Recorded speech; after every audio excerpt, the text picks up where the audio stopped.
1902 yılında tanınmış sihirbazlardan oluşan bir ailenin çocuğu olarak dünyaya gelen Jasper Maskelyne, ailesinin ayak izlerini takip etti. İkinci Dünya Savaşı başlamadan önce Londra sokaklarında el çabukluğu numaraları yaparak ve yaralanmadan jilet yutarak yakın çekim sihirbazı olarak ilginç bir kariyere imza attı. Peki İngiliz ordusu İkinci Dünya Savaşı çabaları için neden bir sihirbaz tuttu? Maskelyne fikri olan iyi bir adamdı.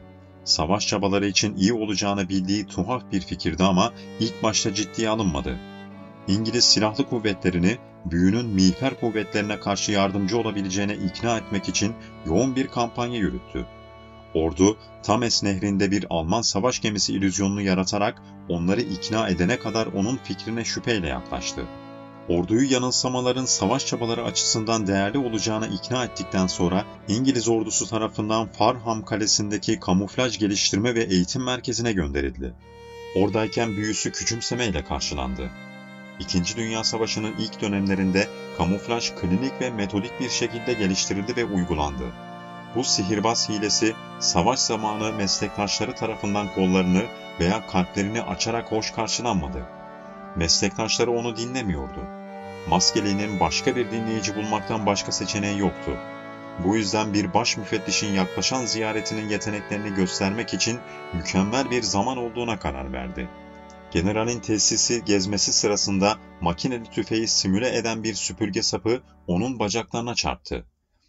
Baş müfettiş onun yaratıcılığından etkilendikten sonra Maskelyne'i Kuzey Afrika'da bir görev gezisine gönderdi.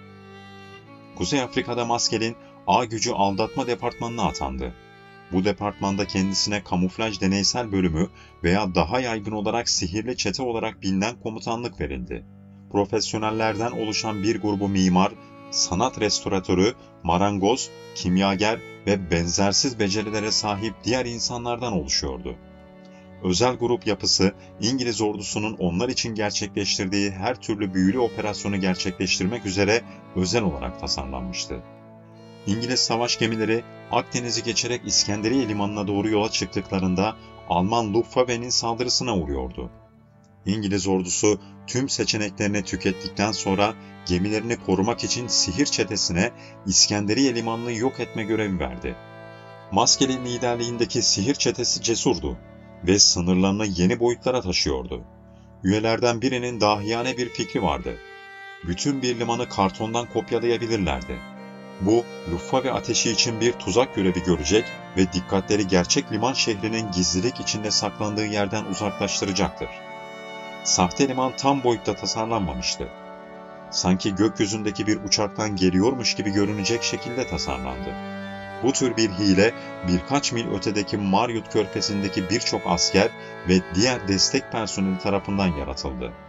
Düşman pilotları tarafından yukarıdan bakıldığında kuşatma altındaki konumu taklit etmek için gölgeler, yer ışıkları ve patlayıcılar kullandılar.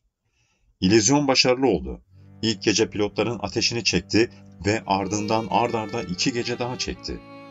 Sihir çetesinin tekniği diğer deniz üslerinin ışık gölgesi ve sahte yapılardan oluşan tuzak kurulumlarla nasıl gizleneceğini gösterdi. Bu operasyondan sonra sihirin savaşta kullanılması meşrulaştırıldı. Sihir çetesinin bir sonraki görevi Mareşal Rommel liderliğindeki Alman kuvvetlerini bir sonraki İngiliz saldırısının güneyden geleceğini düşünmeye ikna etmekti. Oysa aslında İngiliz General Montgomery Almanlara kuzeyden saldırmayı planlıyordu.